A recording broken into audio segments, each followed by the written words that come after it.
Bom dia, família. É um prazer estar com vocês esta manhã para compartilhar com a Igreja Concord. Para quem não sabe, eu frequento uma igreja a cerca de 1 quilômetro daqui, na Oak Cliff Bible Fellowship Church. Por décadas, estivemos na mesma comunidade, na mesma órbita, vivendo e fazendo igreja juntos. Então, sinto como se estivesse em casa com a família. É um prazer poder servir vocês hoje. Obrigada por me receberem. Não posso deixar de celebrar seus pastores e líderes, Brian e Stephanie Carter. Eles são pessoas incríveis. São pessoas incríveis mesmo. E o Senhor deve amar vocês muito para dar pastores tão íntegros assim.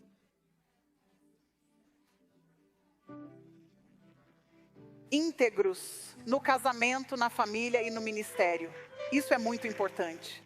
É realmente importante. E somos gratos por eles. Disse no primeiro culto que Jerry e eu estamos casados há quase 24 anos. Nos primeiros anos de casados, saíamos com amigos. Mas era mais como minha amiga. Eu era amiga dela e ela era casada. Basicamente, eu marcava encontros para o meu marido. 2 anos depois, ele me disse: para de marcar esses encontros para mim. Não quero conhecer os maridos das suas amigas e ser forçado a sair com eles. Então paramos de sair e orei muito para o Senhor nos dar um casal onde os 4 estivessem unidos de coração. E o Senhor atendeu essa oração com Brian e Stephanie Carter. Então, há muitos anos mesmo, temos vivido juntos e isso tem sido uma bênção para nós. Parece um presente poder servi-los dessa maneira nesta manhã. Estou animado com a palavra de Deus e para compartilhar um desafio simples, mas importante e profundo. Tem sido um desafio para mim. Então espero que isso também encoraje vocês nesta manhã. Estão prontos? Vamos orar. Senhor Jesus, agradeço sua palavra viva, ativa e mais afiada que espada de 2 gumes. Pai, que as palavras da minha boca e meditações do coração sejam aceitáveis a Ti. Pai, edifique seu povo hoje. Somos seus filhos e filhas e estamos ouvindo. Senhor, viemos buscar uma palavra sua. Fale, em nome de Jesus. Amém. Amém. Era setembro de 2008, alguns devem lembrar, quando o furacão Ike passou. Causou estragos enormes, ventos de 177 km/h devastaram cidades do Texas, mas uma foi a mais atingida. É uma cidadezinha chamada Gilchrist. Essa pequena cidade é uma comunidade com cerca de 200 casas. Não é grande, mas muitos escolheram passar seus últimos anos lá, buscando paz na aposentadoria de suas vidas. Foram para Gilchrist, à beira-mar, em busca de tranquilidade. Mas vocês sabem como é a vida. A tempestade chegou. Em 2008, Ike veio e devastou a comunidade. O estrago foi tão grande que 24 horas depois, a cidade estava praticamente irreconhecível. O que antes eram calçadas acolhedoras, jardins bem cuidados e casinhas coloridas à beira-mar, foi completamente varrido. Quase nada restou que lembrasse a história ou a existência de um bairro naquele local. Das 200 casas que existiam no dia anterior, 199 foram destruídas pela tempestade. É uma cena bizarra, devastadora e chocante ver o bairro, pois só resta uma única casa após a tempestade. Permaneceu. Cara, se eu tivesse tempo hoje cedo, eu falaria sobre os donos desta casa, pois eles realmente provaram o fato de que a casa ainda está de pé, só porque eles já passaram por tempestades antes. E por terem passado por uma tempestade anterior, chamaram um arquiteto mestre, um construtor, e pediram ajuda para reformar a casa, fortalecê-la mais para futuras tempestades, para que pudessem resistir. Após Ike, foi a única casa que ficou de pé. Na verdade, olhando bem essa imagem, você verá que, infelizmente, ela reflete a realidade de muitas das nossas vidas. Ao olhar ao redor, você nota que muitas pessoas que começaram com você não estavam construindo casas para durar. Eles falavam bem no começo, tinham boas intenções. Talvez eles tivessem boas intenções, mas veio a tempestade e suas casas não resistiram. Fizeram votos de compromisso, talvez com o casamento que construíam, a família que lhes foi confiada, o ministério que Deus gerava através deles, o negócio que estavam iniciando. Como solteiros, vocês começaram juntos decidindo agir com integridade, mas com o tempo vê-se que nem toda casa permanece de pé. Nossa vida é marcada por casas desmoronando, pois muitos não resistiram à tempestade. Quero falar hoje sobre permanecer, sobre ser fiel ao longo do tempo, sobre ter casas que resistem, não só por uma estação, nem só pela seguinte, não só por 1 ou 2 anos, não só por 1 ou 2 tempestades, mas por todas as estações da vida, nos picos e nos vales.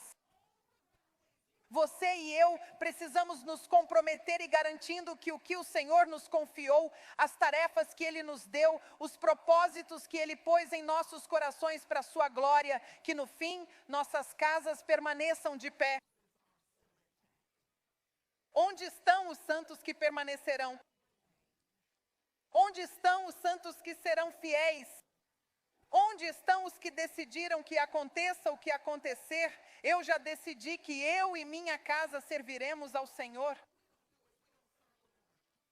A política pode mudar, a bolsa pode cair e os valores culturais podem se alterar.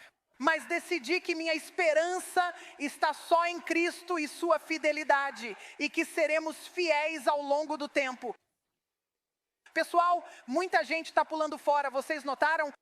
Muitos decidiram abandonar o casamento ou desistir da missão que Deus lhes deu de criar os filhos. Sonhadores estão desistindo dos sonhos que Deus lhes confiou. Ministros estão deixando o que chamavam de vocação. Por que é tão raro ver pessoas que decidiram ficar, que escolheram ser fiéis? E numa sala deste tamanho, com tantas pessoas que conheço que não estão só aqui presentes, mas provavelmente assistindo online também, seria negligente eu pensar que há tantos de nós, de origens tão diversas, experiências e dinâmicas variadas, diferentes fases e gerações da vida, que somos tantos, provavelmente mais do que alguns, que honestamente, se formos sinceros, nesta manhã de domingo, estão à beira de abandonar o barco. Porque neste momento, nesta fase da sua vida, se pegássemos este microfone e começássemos aqui na frente e passássemos até o fundo, todos poderíamos testemunhar dificuldades que enfrentamos agora ou recentemente superamos. E a verdade é que todos aqui estamos em um de 3 lugares. Você está no olho do furacão, entrando numa tempestade ou saindo de uma. É assim que a vida funciona, não tem jeito. E talvez neste domingo você esteja pensando: Senhor, se não for você me dizendo para aguentar, eu desisto. Acredito que o Espírito Santo me mandou de Arlington só para te dizer, em nome de Jesus, fique firme, permaneça, seja fiel, não tire a mão do arado. Mantenha os olhos fixos em Jesus. Tenha integridade, tenha caráter e permaneça firme. Gente, quanto mais velho fico, menos me impressiono com os famosos. E mais me impressiono com os fiéis. Aqueles que perseveraram até o fim. Podem não ser famosos, mas permaneceram. Podem não ser ricos, mas permaneceram. Podem não ser aplaudidos por multidões, mas permaneceram. Podem não ter milhões de seguidores ou best-sellers, mas não se importam. Só querem ser firmes, inabaláveis e abundantes na obra do Senhor. Irmãos e irmãs, permaneçam. João escreve sobre permanecer. Repetidamente em seu evangelho, mais de 40 vezes, ele usa a palavra permanecer.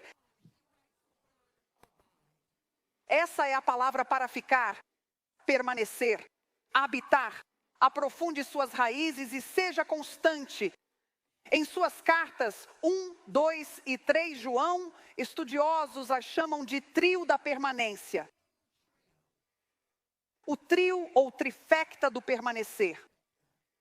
Porque em 1º, 2º e 3º João, ele insiste nesse desafio de permanecermos, sermos fiéis, firmes nos bons momentos e especialmente nos maus, persistindo ao longo do tempo.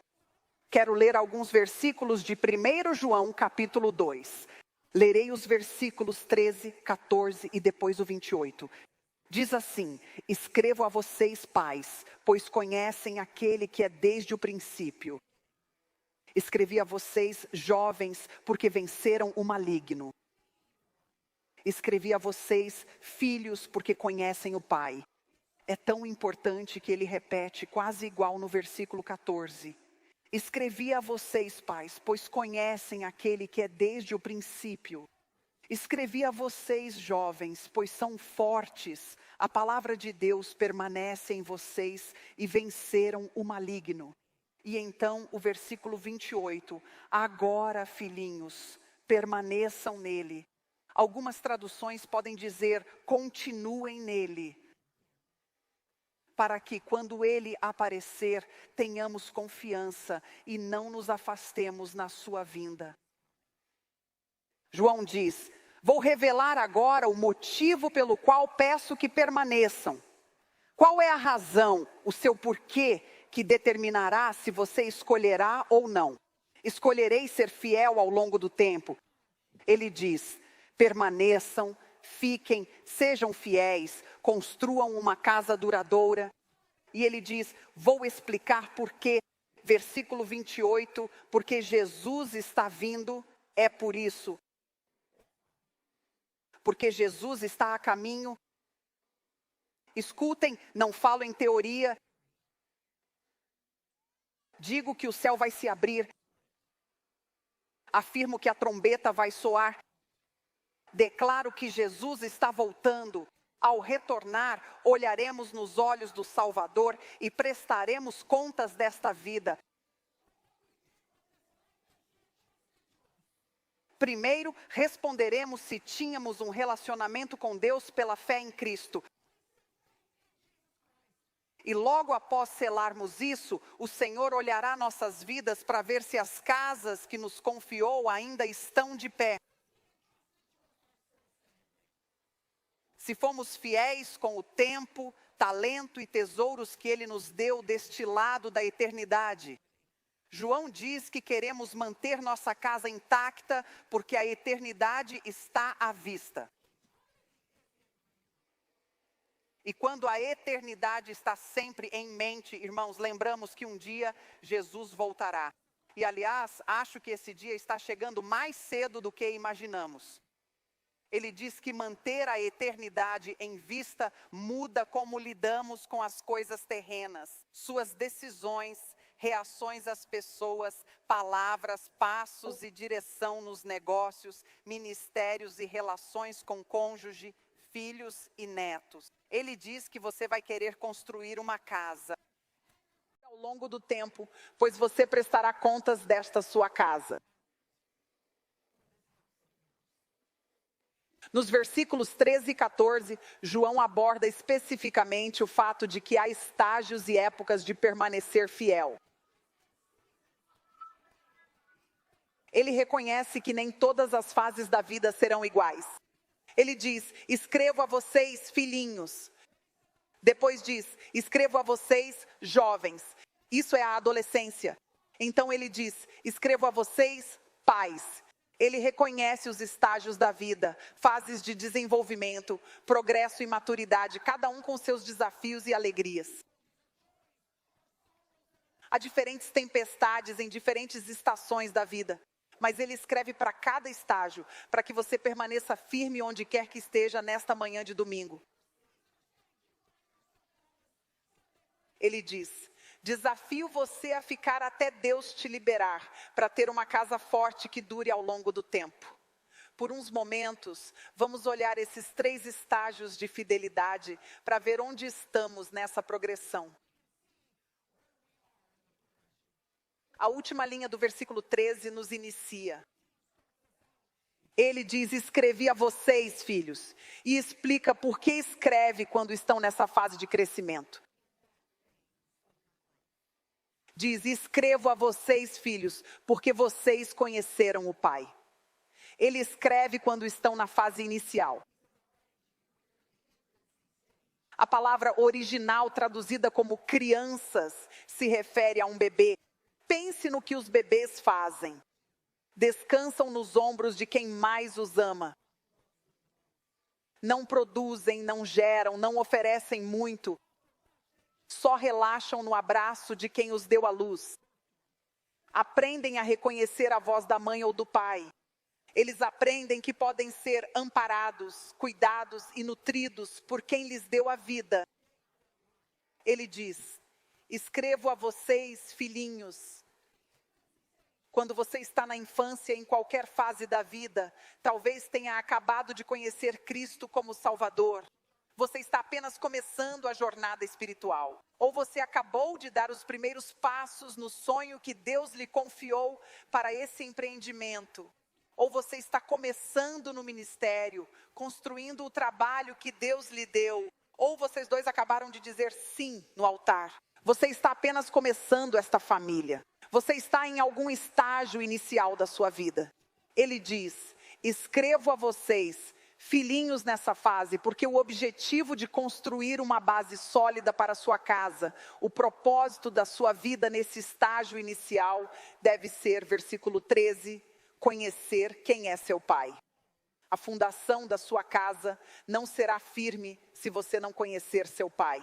Jerry e eu, como mencionado, vocês viram uma foto nossa com nossos 3 meninos, com quem viajamos muito durante a vida no ministério. Temos viajado bastante. Educamos eles em casa por anos para que pudessem nos acompanhar nas viagens.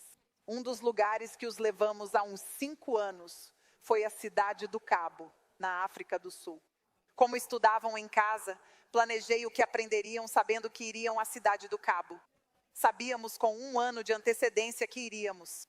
Então economizamos dinheiro para eles irem. Pensamos que poderia ser uma experiência única na vida. Vamos levar os meninos conosco. E assim economizamos o dinheiro para ir. Planejamos o ensino doméstico em torno disso. Então pensei, vamos aprender sobre o Museu do Apartheid ou o movimento do Apartheid. Vamos aprender sobre Nelson Mandela. Vamos explorar a geografia da Table Mountain e Lion's Head.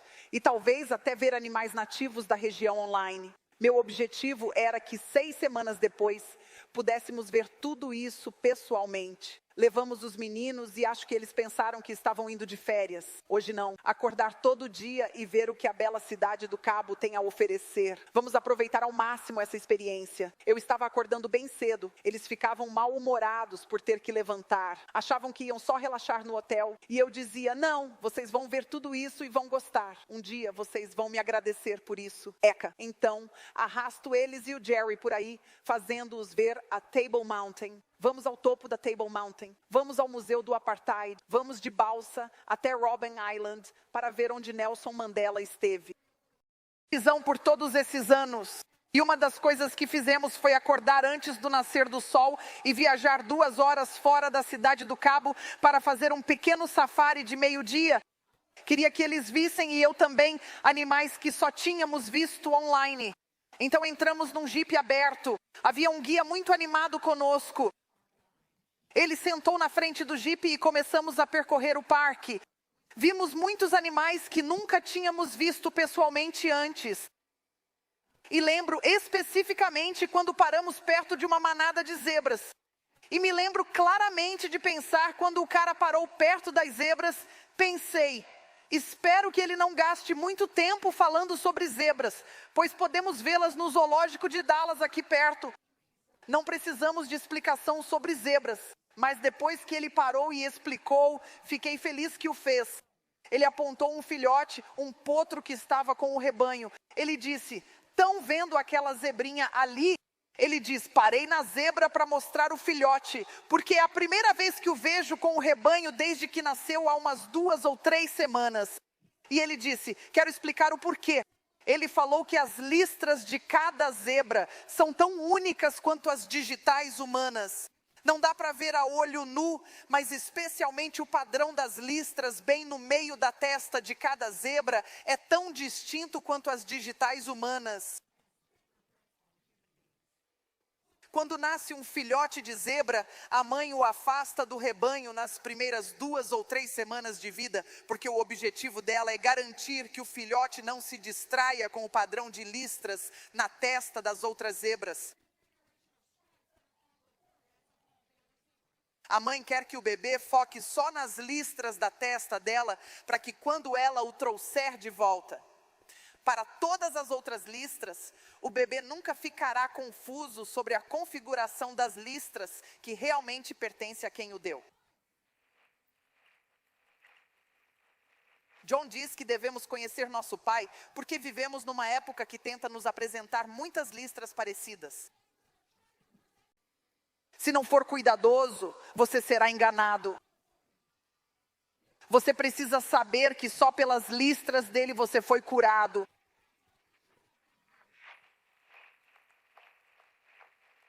Você vai precisar saber quem é seu pai. Você vai precisar conhecer o caráter dele.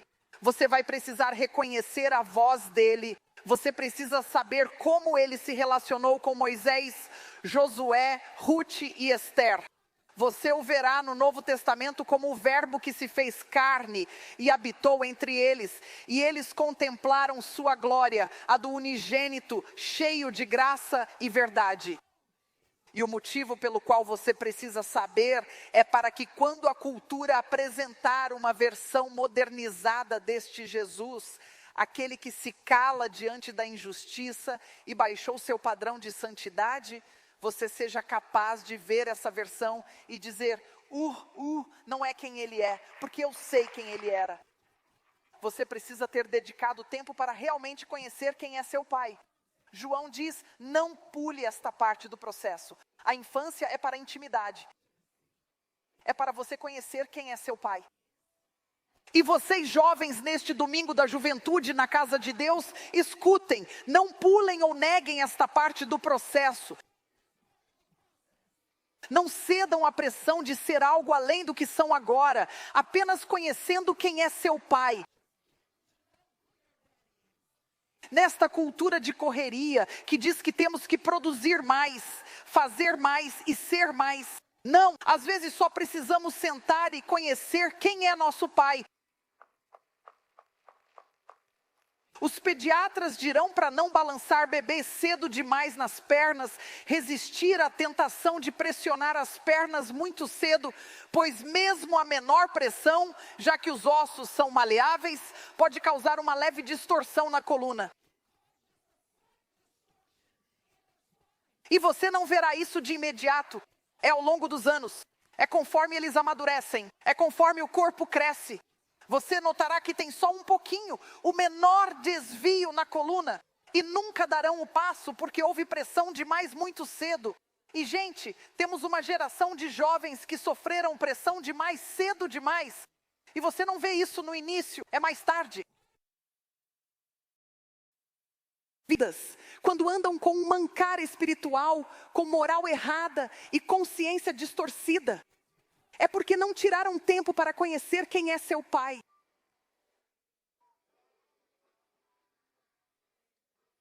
Você precisa saber que em Gênesis, ele é o sopro da vida.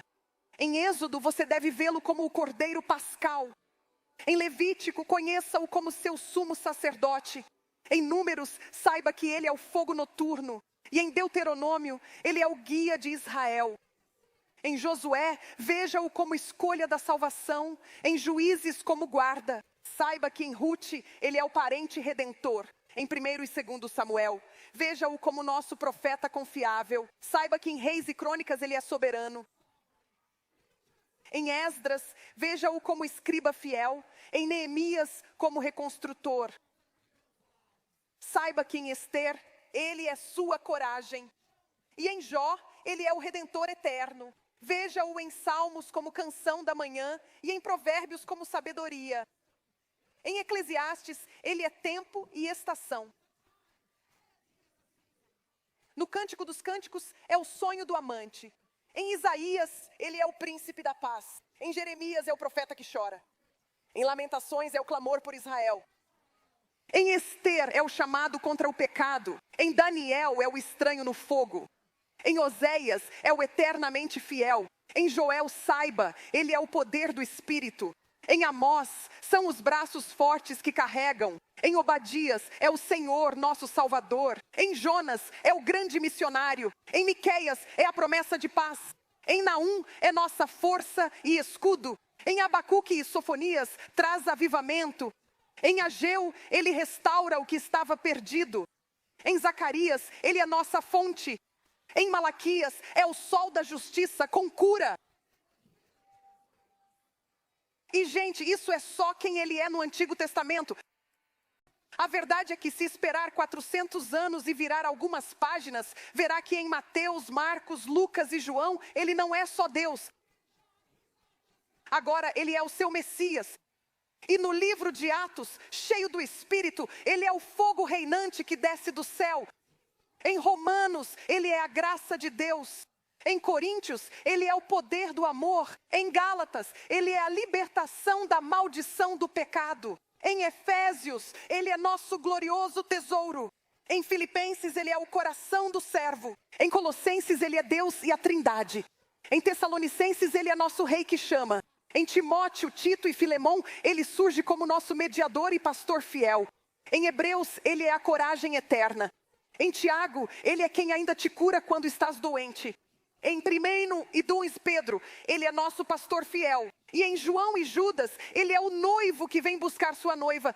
E no Apocalipse, no fim, quando tudo acabar, ele foi, é e sempre será o primeiro, o último, o começo e o fim. É assim que ele é. Amém. Dedique tempo para conhecer seu pai. Fique aqui até ele te liberar. Se pular essa etapa, não terá caráter. Sua base não será sólida. Se a fama te atingir sem caráter, vai te queimar. John diz, precisa de caráter forte cedo, pois vai crescer e se tornar jovem. Ele se refere à puberdade aqui. Ele está falando da adolescência.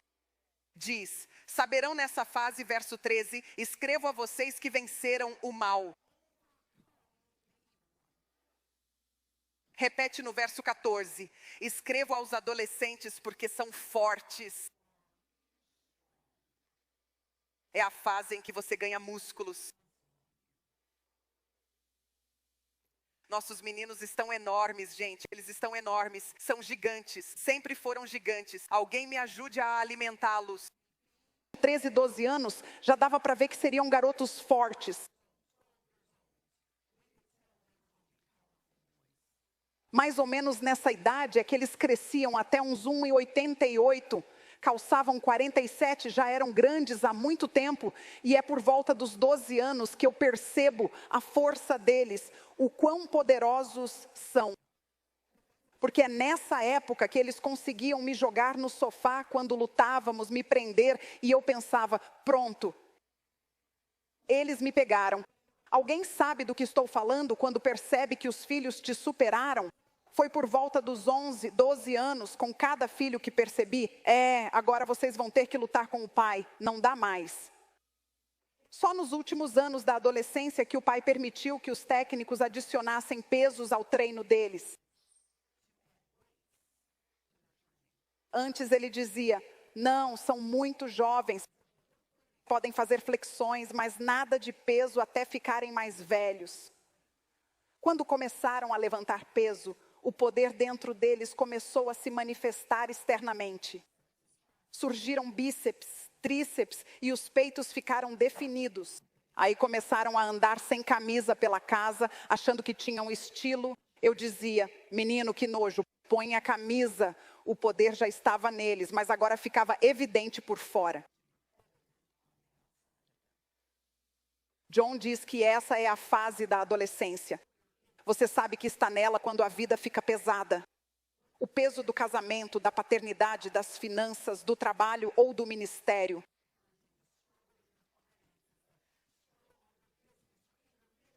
Parece um peso que você não tem força para continuar levantando.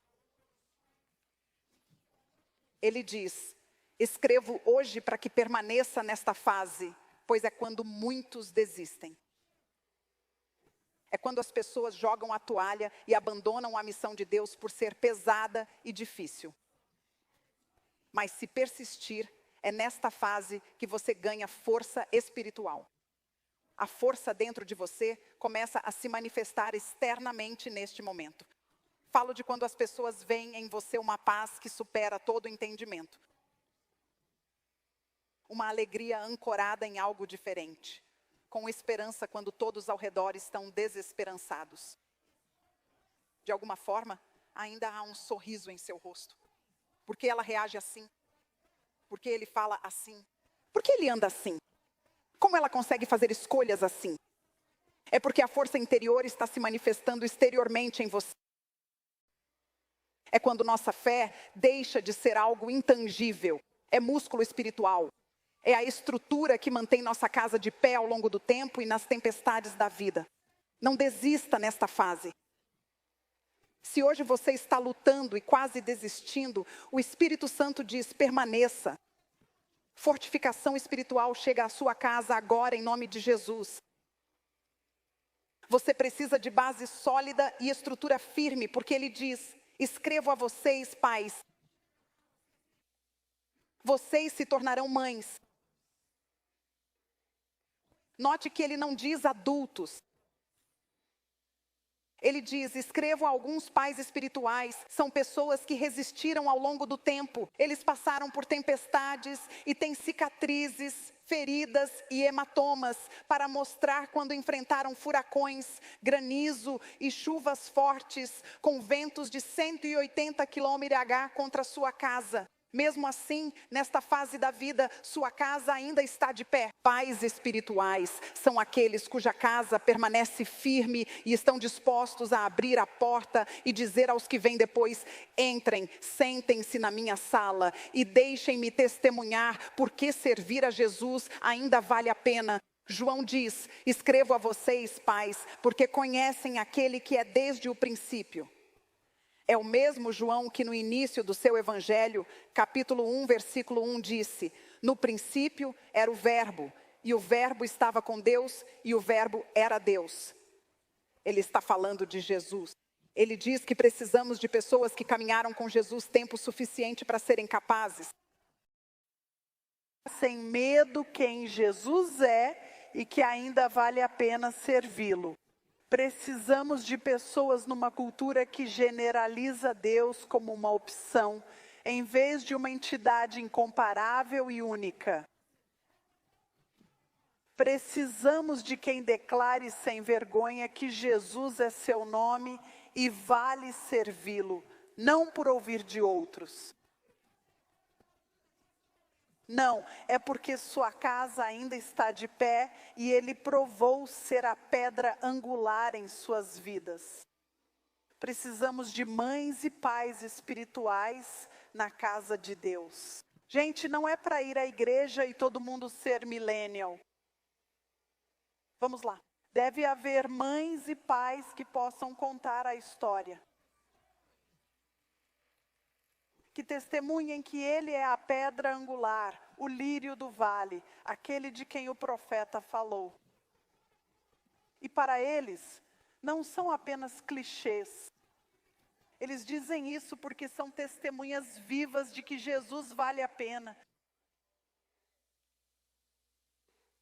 Vocês aqui na Igreja Concorde, que foram longe, casados há tempos, criaram filhos, serviram a Deus fielmente nesta igreja. Sei que são muitos de vocês. Vejo seus rostos. Estão aqui há décadas servindo a Deus. Agradecemos por terem lares que ainda estão firmes. Sua estabilidade e fidelidade mostram aos que observam que Jesus vale a pena. Jovens na igreja ou começando uma nova fase, saibam que Ele é fiel. Vale a pena servi-lo, Ele é fiel e capaz de apresentá-lo sem falhas, com grande alegria. Ele vai carregá-los, Ele vai sustentá-los, Ele vai guardá-los até que o vejam face a face. Ele vale a pena. Então, irmãos e irmãs, permaneçam. Sejam fiéis. Qualquer tarefa que Deus lhe deu, agarre-a com força e não desista. Muitos sabem que minha mãe partiu para estar com Deus. Já faz 3 anos, inacreditavelmente. Nas últimas 6 semanas, todos sabíamos que seriam seus últimos dias.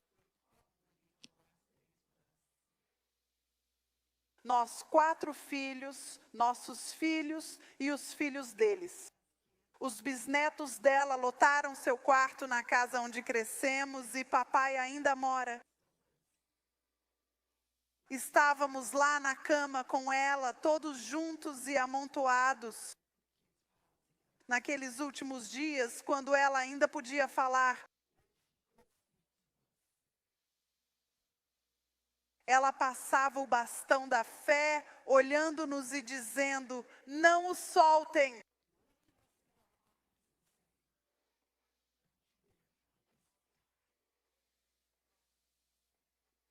Mesmo diante da morte, sua fé permanecia inabalável. Ela não deixou nem a maior decepção abalar sua crença. Pessoal, com lágrimas caindo, desânimo, decepção e desilusão, porque Deus não respondeu nossas orações e as de tantos amigos. Ele não respondeu como esperávamos e sabíamos que poderia. É difícil quando você sabe que Ele pode, mas não o faz. O desânimo, a dor, as lágrimas, vendo nosso pai soluçar de tristeza ao perder sua esposa de 49 anos e meio. E mesmo assim, ter uma mãe nos dizendo: Jesus vale a pena. E decidi, observando minha mãe, que quando chegar minha hora, o que quero é pegar o bastão que Deus me deu e passá-lo aos meus filhos, netos e netas, olhando diretamente para a minha posteridade.